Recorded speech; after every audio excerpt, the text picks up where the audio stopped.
All right, we're good.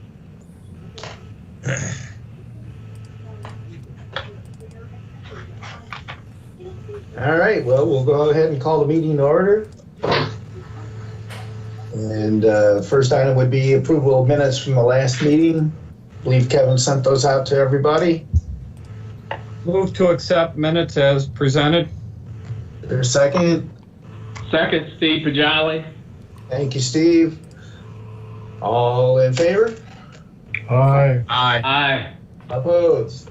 Motion carries. We'll go on then to staff reports. Greg, are you reporting for staff today? I believe I am. I don't Hey. have much to report. In terms of Shoreline Drive, they should be putting in the dumpster enclosures the next week or so. So you should start seeing those go up soon, and that will be pretty much the last item. I do believe they're working through a couple more punch list items, but other than that, they're Is now joining. about finished. Jackson Street Pier, the rental of the pavilion has been put on the pavilion, so you could go out there and check the prices of how much a rental is for 4 hours or a day. So that is there, and hopefully we could, do an open house sometime soon and let people in there a little bit more. But that is those two projects. Anything else? Sandusky Bay Pathway, it's kind of where Aaron left it last time. Just a lot of discussions with property owners and working through those items.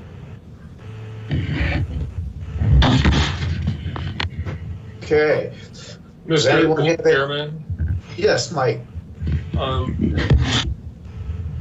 regarding the, well, I don't know if we want to call this a pathway, since we're talking about the dumpsters. We've got people that have been there a long time, and they're kind of used to treating that area as the alley, the back door, whatever. So it's probably something we have to pay a lot of attention to early on, is that that's not an alley. It's not, Where are you speaking of, Mike? Well, Exactly, I think there's still a lot of, still a little bit of rubble on Shoreline Drive on the south side, at the what serves as the back door to some buildings and businesses. So I think we have to gently remind people that it's not an alley back there anymore. Okay. That's all. Just observing that, old habits die hard, and the city's, as hard as the city's working to make sure it's nice for everyone with the dealing with the serious challenge, of course, of dealing with refuse and all the other things. To leverage that and maximize it, we need to make sure everybody's on board with keeping it nice. Okay. Good point. Thank you. Other questions or comments on ongoing projects for Greg from anyone? Mr. Chairman, I just want to bring up the downtown master planning process for the Opportunity Zone is entering phase 2. So there will be a little bit more stakeholder and steering committee outreach during this phase. So the MKSK, the firm that we're working with to do that plan, has some ideas that came out of the first round, and we have not seen them yet as staff, so I can't really speak to what those ideas are, but it will be in the next month or so that those interviews and stakeholder meetings will occur. So I just wanted to give you an update on that. Okay. Thank you. All right. Any other questions? Sounds like this could be a very short meeting this morning. Is there any new business that anyone has to bring forth? Carl, Yeah, Bill. question for Greg. I guess this is more under the title of scuttlebutt, but is any word on Eric's offer from Ann Arbor, or is there been an offer from Ann Arbor? Just curiosity, I suppose, as much as anything. Through you, Mr. Chairman, I can't really speak to that. I do know that it's about as clear as mud from our perspective. So I wish I had more information. Great. Thank you. I had heard that they had postponed making their decision up there. They were supposed to have made it, I think, at a meeting last week. And then somebody told me they read that they pushed it to, I think, next week. So don't know that their decision's been made yet. Well, I heard that they wanted to re-interview all 4 candidates. Is that right? Yeah. Actually, I heard it was down to 3 candidates. Yeah, one person did drop out. Yep. And it wasn't Eric? No. Thank you, Bill. I appreciate that. Way to dig into it, Bill. Well, just want to make sure. I was hoping. Maybe we could call somebody. Mr. Chairman, I'm not much worried about another city's search. I'm kind of hoping we don't even have to worry about our own search. So, Right. I think Exactly. that's what we're saying. Keep what we have. right. As I start to focus here on, I was spending the early minutes of what should have been the meeting with anxiety over why I couldn't log in. Any technology grand, right? So I did kind of want to invite, and I think I may have mentioned this before, any input or thoughts.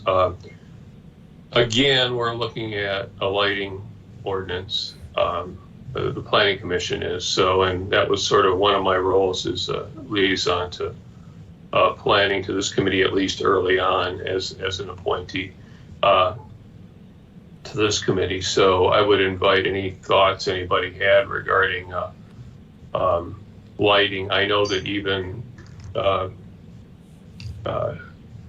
it's a moving target, mostly because lighting technology is changing so quickly, but the need remains to not introduce unnecessary light pollution to the night sky. And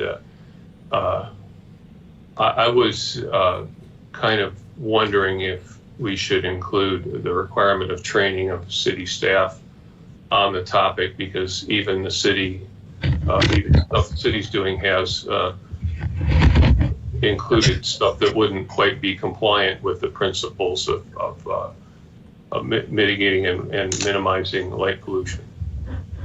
So one of the things that as you were talking, Mike, number one, I believe the lighting at the pier is compliant. It looks great. Seems to really keep the light pollution down there. Is that the type of project that you're aiming for, that type of lighting? That is an example of what would be. I don't know what the specifications are for those luminaries that are out there, but they appear to be full cutoff. I mean, they definitely be full cutoff. I don't know if they would comply with the luminous intensity. They may be brighter than they really need to be. Everybody always thinks they want really bright, but not understanding that too much is as bad as not enough. I don't know. I haven't measured it. Don't know, but it's pretty good stuff, and overall seems to be an appropriate design. In many cases, they are adjustable too, so sometimes they can be set at a lower intensity and even save energy that way. Sometimes the decorative stuff isn't quite compliant, but and uplighting on building facades in particular is kind of a difficult one, because people want stuff to look nice and look cool, but pointing lights skyward is kind of a tough one, because it's sort of an egregious violation of the principles, but looks really cool and people like it. Okay. All right. Thank you. Any other comments or questions regarding Mike's proposal? Okay. Any other comments that anyone has under new business? If not, Mr. Chairman? yes, David. Yeah, this isn't really news, but I feel compelled to say that my wife and I have been going down to the Jackson Street Pier fairly regularly, and the amount of traffic down there and the general approval of the streams of people going through there, I think the appreciation continues to build, and the comments about what a nice job and what an improvement to the city is virtually universal of the many people I see down there. Cool. I concur, and I certainly appreciate the job the city did, but all the naysayers, I haven't heard much from any of them at this point. So I've heard doubling down, mostly. But anyway. Yeah. Well, I mean, other than the ad that Tim took out in the Register, I seem to have missed that. I'm sorry. What was that? he had an ad in the Register. What was that, about 3 weeks ago, 4 weeks ago? About 2 or 3 weeks ago, Mark, you're correct. It covered a number of topics, including the inability of our current city manager to manage personnel and keep them under the city's employment. So it was a wide-ranging letter. Mark, I don't remember the specifics, but You're absolutely right. He did cover a wide range. It was probably a quarter page, I'm thinking. If I remember, it's either a quarter or a half page. So it covered a broad range of topics with regard to city people, professionals leaving, and other issues that you can all figure out what they were. right. Does anyone know what I'd like to at least know what the criticisms were? Do we know what day that was? I seem to have missed that. I can't remember the date, but it was, I believe it would have been within the last three. It certainly would have been in the last 3 weeks, Mike. Well, I certainly, as a member of this commission, want to consider all citizens' concerns, but I also want to make sure that we recognize when what the city's doing is appreciated too. So. Mm-hmm. Right. Well, and we've tried to, in this committee, we've recognized the positive contributions that the administration has made to moving the city forward. So I think we've done that part of it. And again, I haven't really heard too much. I try not to. I've tried to limit my perusing of the various Facebook pages during this fun time of quarantine, and so lack of civility on Facebook, needless to say. So I haven't gone to the Friends of the Jackson Street Pier to see what their most recent posts have been. I know early on they still had criticisms and that type of stuff, but I think I told you at our last meeting I had walked the pier and saw a group of gentlemen sitting at the end of the pier and said, "Isn't this nice?" And they started grumbling and talk while they're sitting on the swings, enjoying the new swings and that type of stuff. They were grumbling about all of the amenities, and they liked the old pier better. So, it's just kind of makes you scratch your head. Actually, I only had one complaint about the entire project, and that had nothing to do with the pier. That was just, quite frankly, I thought it was a little narrow driving down there, especially when you're turning out from the pier. I find myself waiting to make sure I don't have my front bumper hit somebody who's trying to pull into the pier, but I understand the reasoning behind it, and just be careful, I guess, is what I would say. Yeah, there's a good retort to that, I guess, is that, we talk about traffic calming measures, it's not to calm the motorists. It's to calm the pedestrians and the bicyclists for a change. I have no problem with people driving, 200 horsepower up vehicles that can crush a human in a second, being a little nervous for a change instead of everybody who's not in a 4,000-pound vehicle that can crush a human that's not in one in a second. So I can understand the anxiety, but I tell people that a lot the narrow streets and all the features that make people slow down are not necessarily by accident. This is not incompetent design. And if you frame it that way, you might not get agreement that it ought to be that way, but it makes people think. I think it's much more important that the motorists be anxious. I understand that fully, Mike, and that's why I said I understood why it's narrow. Oh yeah, right. No, I'm not schooling you. I'm sharing an argument that seems to at least work, or at least give people some pause. But I am bringing my 442 down next week. Mr. Chairman, this is Greg. Yes, Greg. I just speaking of on that, we actually did pedestrian and bicycle counts over the weekend from Friday to Sunday. I don't have the data yet, but I know we did street counts as well. So it's going to be interesting. We did one at mile marker 0.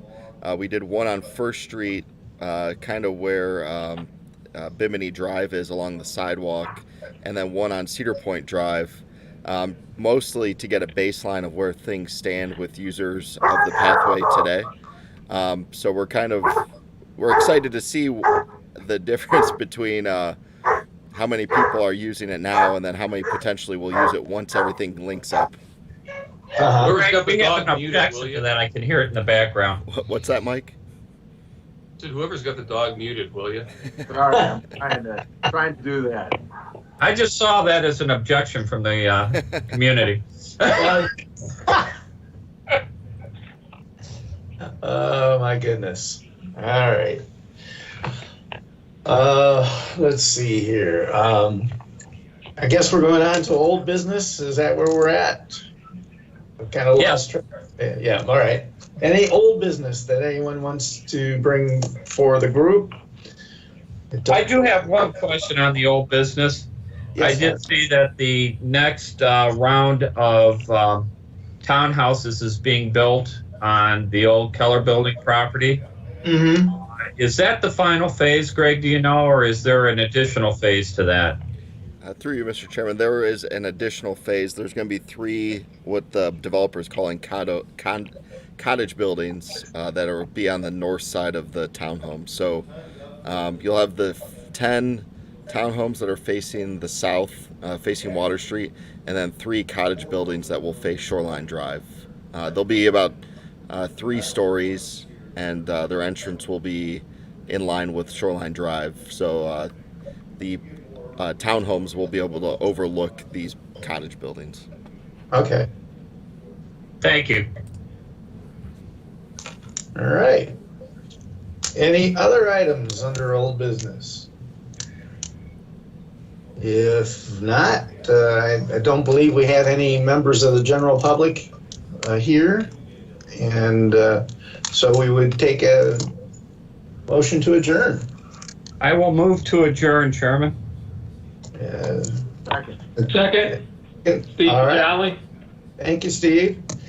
Good. All right. Thank you, everybody. And thank you, Greg, for Sorry about organizing this and providing the information. Yep, If sorry I about can the find information.